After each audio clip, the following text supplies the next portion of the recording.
I find there is a trend right now that the younger generation is being very much engaged in what the past is. When our educators talk to our kids, they talk about what do you collect, and it gets them engaged into thinking about museums and how museums and why museums collect.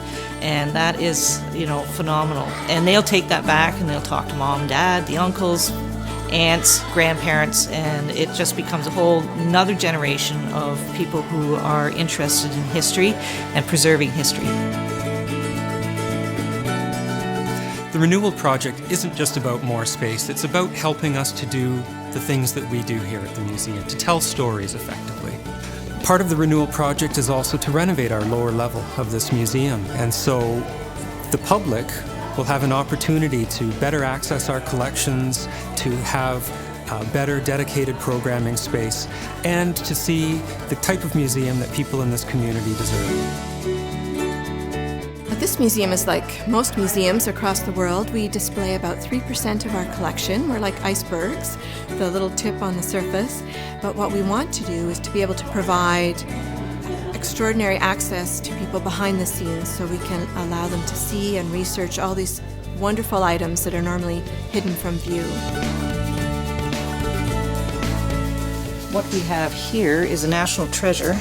It's Louis Riel's accordion that was picked up after the Battle of Batoche in 1885 and brought back to Peterborough by the local militia.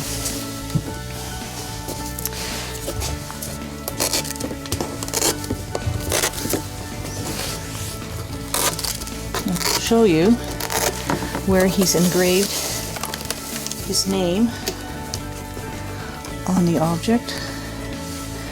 Right there.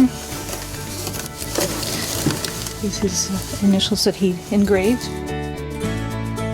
With the expansion, what I see is our exhibits, personally, our exhibits that we develop here on site, we'll be able to tell more stories. The collection itself is not something that's openly accessible to the public. We have done in the past behind-the-scenes tours, and we will be able to do much more successful and safer behind-the-scenes tours in a new facility because things won't be as crowded as they are right now.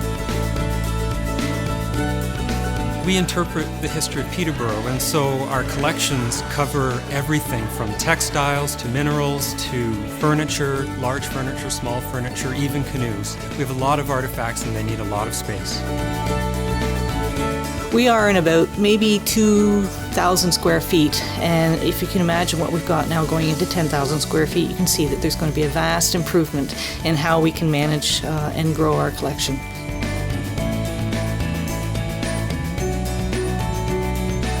Because of our current storage, we cannot actually accept some of the larger objects from the community, and I often have to turn things away, which breaks my heart. But now I've got a vision. I see 10,000 square feet, and I can bring in objects that have been offered to us, which will help us fill out that history.